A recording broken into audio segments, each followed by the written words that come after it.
Alors, ce verset-là, وَعَلَى الَّذِينَ يُطْلِقُونَهُ, où on dit, mais ceux-là qui ne pourraient le supporter qu'avec grande difficulté, les savants divergent sur ce verset-là. Est-ce que ce verset a été abrogé ou pas? Déjà, entre les compagnons, il y a une divergence. Ce verset a été abrogé ou pas? Avant ça, le vieux qui ne peut pas gêner et la vieille qui ne peut pas gêner, qu'est-ce qu'ils font? Alors certains savants ont rappelé un ijma' tel que Ibn Munzir, Ibn Abd al-Barr, l'imam al-Qurtubi, l'imam al-Nawawi. Ils ont appelé un ijma', un consensus des savants, que le vieux et la vieille qui ne peuvent pas gêner ont le droit de rompre ou ont le droit de ne pas gêner. Donc le vieux et la vieille qui ne peuvent pas gêner ont le droit de ne pas, ils ont le droit de ne pas gêner. Là où il y a ishkal, là où il y a problème, c'est que les savants divergent.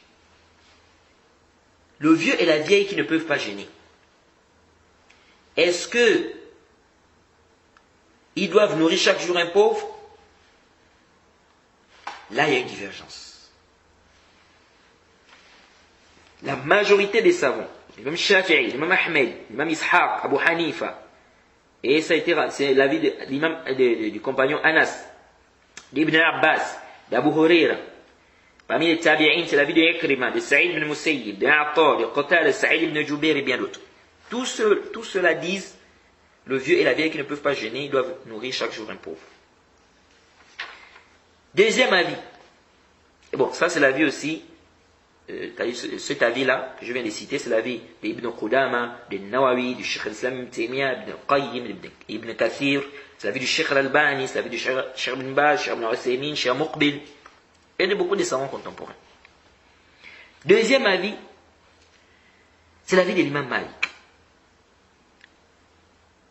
L'imam Malik dit, c'est pas obligatoire pour eux de nourrir chaque jour un pauvre. C'est pas obligatoire. Donc le vieux et la vieille qui ne peuvent pas gêner, c'est pas obligatoire pour eux de nourrir chaque jour un pauvre. Donc ça c'est l'avis de l'imam Malik. C'est l'avis de Thawri. C'est l'avis d'Abu Thawr.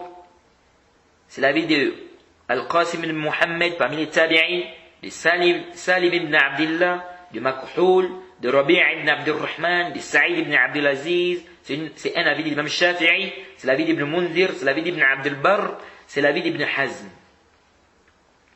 Ceux-là disent, c'est pas obligatoire pour le vieux et la vieille qui ne peuvent pas gêner de nourrir chaque jour un pauvre. Mumtaz.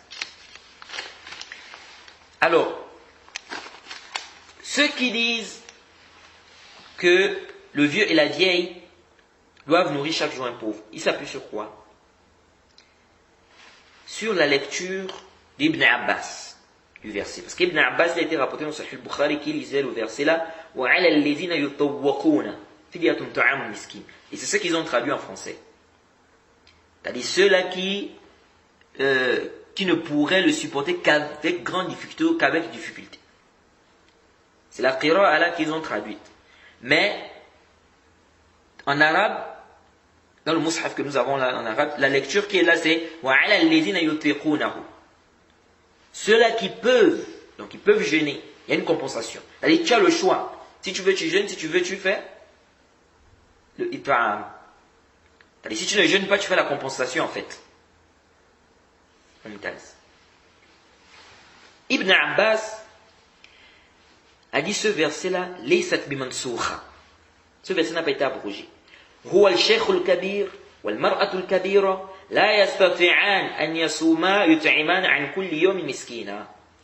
Il a dit le verset n'a pas été abrogé, c'est pour le vieux et la vieille qui ne peuvent pas jeûner, ils doivent nourrir chaque jour un pauvre. Et c'est venu dans Tabari, d'après Ikrima, d'après Ibn Abbas, il a dit al-hamil wal-murdi' wa shaykh al-kabir alladhi la yastati'u as-sawm yuftirun fi Ramadan wa yut'imun an kulli yawmin miskina. Il a dit, la femme enceinte, celle qui allait, le vieux qui ne peut pas jeûner, ils doivent rompre pendant le Ramadan et ils nourrissent chaque jour un pauvre. Donc on voit que pour Ibn Abbas, le verset n'a pas été abrogé. Par contre, pour Salama ibn al-Aqwa, le verset a été abrogé. Parce que Salama ibn Aqwa nous dit dans le Sahihain, le hadith dans Bukhari Muslim, il dit Lamma nazalat wa ala allazina yutiqunahu fidyatun ta'amul miskin. Il dit lorsque le verset est descendu donc wa ala allazina yutiqunahu fidyatun ta'amul miskin, kana man arada an yuftir wa yaftadi. Donc il dit celui qui voulait il pouvait rompre et donner la compensation, c'est-à-dire nourrir chaque jour un pauvre. Il dit hatta nazalat al-aya allati ba'daha fanasakhatha, jusqu'à ce que le verset qui vient après est descendu, ça a abrogé ça. Quel verset? Le verset qui dit faman shahida minkum ash-shahra falyasumhu.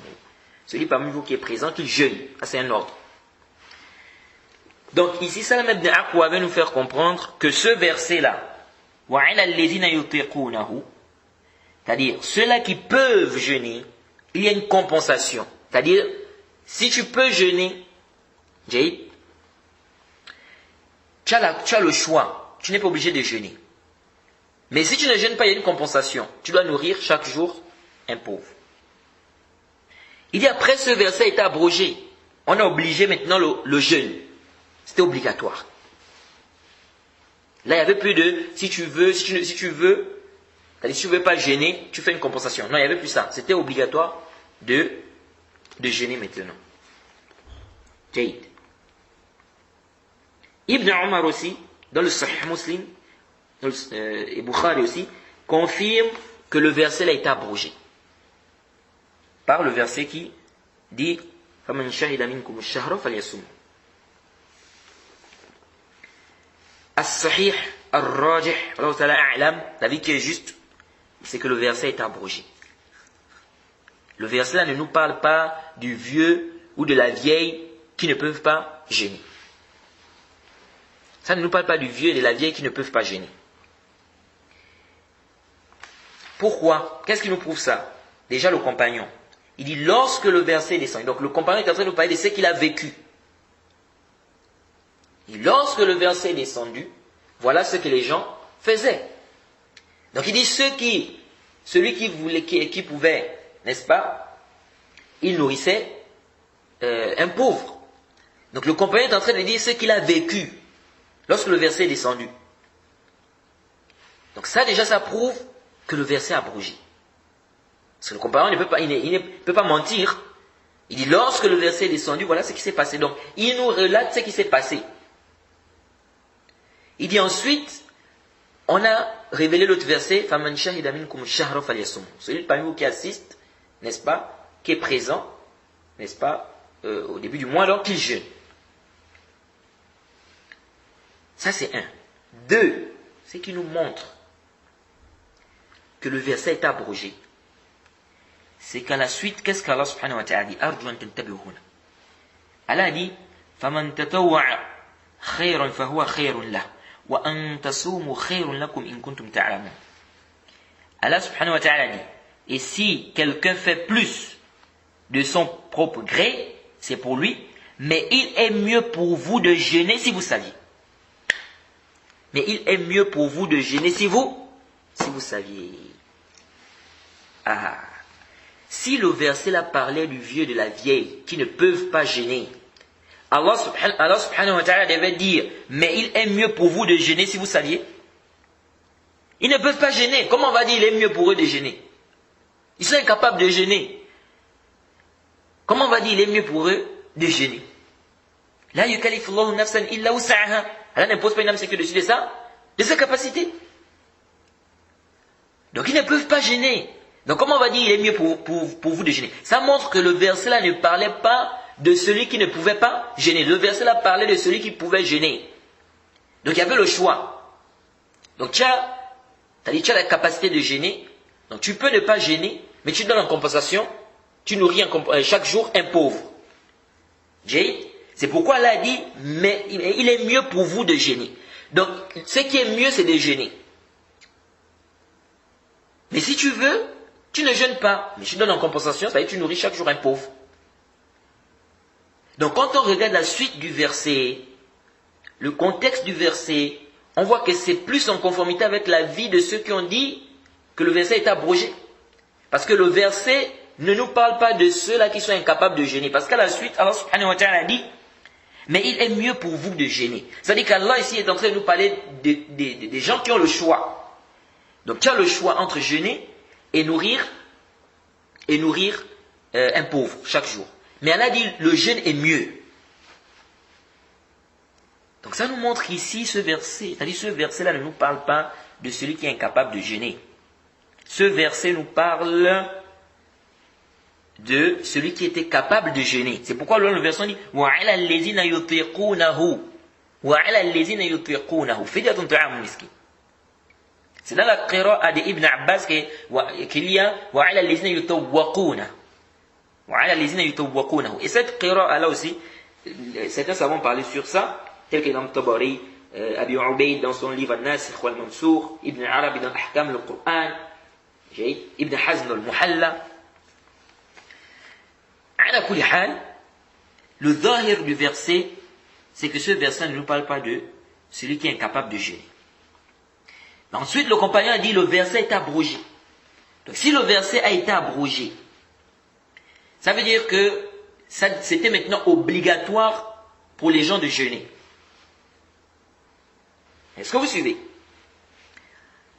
Si le verset est abrogé et que le verset ne nous parle pas du vieux et de la vieille qui ne peuvent pas jeûner,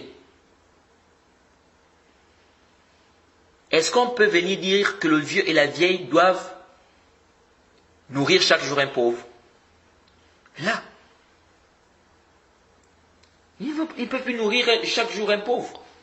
C'est-à-dire on ne peut plus venir obliger aux vieux et la vieille qui ne peuvent pas jeûner de nourrir chaque jour un pauvre.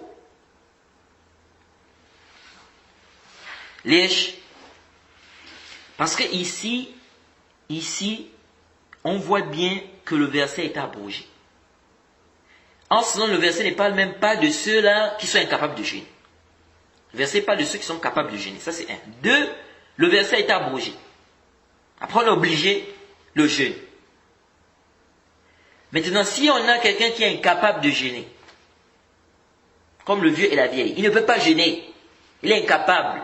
La yukallifullahu nafsan illa wus'aha.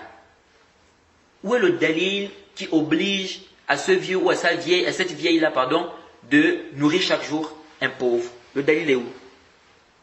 Si on dit le verset est abrogé, c'est-à-dire ce qui reste, c'est l'obligation du jeûne. Donc il n'y a plus le choix. Il n'y a plus le choix, si tu veux tu jeûnes, si tu veux tu nourris là. Il n'y a plus ça. C'est maintenant l'obligation du jeûne. Donc le jeûne est obligatoire. Maintenant, lui là, il est incapable de jeûner. Où est le dalil qui lui demande maintenant de nourrir chaque jour un pauvre? Aïna dalil ala hadha. C'est pourquoi as-sahih ar-rajih wallahu ta'ala a'lam, c'est l'avis de l'imam Malik. Que le vieux et la vieille qui ne peuvent pas jeûner, c'est pas obligatoire pour eux de nourrir chaque jour un pauvre. Donc le vieux et la vieille, comme dit Ibn Hazm, qui ne peuvent pas jeûner, ils n'ont rien à faire. Rien du tout. Il n'y a pas de compensation à faire, il n'y a pas de nourrir chaque jour un pauvre, il n'y a rien à faire. Parce que le jeûne, ils ne peuvent pas. Est-ce que vous suivez? Donc s'ils ne peuvent pas, khalas, saqata anhu. S'il dit non, mais il faut qu'ils nourrissent chaque jour un pauvre, on va te dire aïna dalil. La parole d'Ibn Abbas. La parole d'Ibn Abbas est basée sur le fait que le verset n'a pas été abrogé. Mais je viens de vous expliquer que le verset est abrogé. Et ça, c'est l'avis de certains compagnons. Et parmi eux, il y en a qui ont insisté à la descente du verset, comme Salama ibn al-Aqwa. Donc si on doit faire précéder une parole, c'est sa parole. Et il est akbar, il fait partie, il est plus grand que Ibn Abbas. Est-ce que vous suivez? Donc lui, il a assisté à la descente, c'est-à-dire au verset lorsque c'est descendu. Donc il n'y a pas à obliger aux vieux et à la vieille qui ne peuvent pas jeûner. On a dit non, il faut que vous poussiez, c'est-à-dire il faut nourrir chaque jour un pauvre. Ma firaz. C'est pas obligatoire pour eux de nourrir chaque jour un pauvre. Parce qu'il n'y a pas de dalil authentique qui justifie cela. Alors si le verset a été abrogé, il ne convient pas de prendre ce verset pour dire que le vieux et la vieille qui ne peuvent pas jeûner doivent nourrir chaque jour un pauvre. Parce que le verset Aslan ne parle pas de celui qui est incapable de jeûner. Le verset Aslan parle de celui qui est capable. وَعَلَى الَّذِينَ يُطِيقُونَهُ. Ceux-là qui peuvent. Donc là, il y a l'istidlal. Donc, on ne peut pas s'argumenter du verset pour dire qu'il est obligatoire pour le vieux et la vieille de donner chaque jour, de nourrir chaque jour un pauvre. Jade. Ça, c'est en ce qui concerne le vieux et la vieille. Donc, il n'y a pas de dalil. On n'a pas un hadith du prophète qui demande au vieux et la vieille dans l'incapacité, c'est-à-dire le vieux et la vieille qui ne peuvent pas gêner, le vieux et la vieille qui ne peuvent pas gêner. Il n'y a pas un dalil du prophète, on n'a pas un hadith du prophète qui demande de nourrir chaque jour un pauvre. On a une parole d'Ibn Abbas ou de certains compagnons.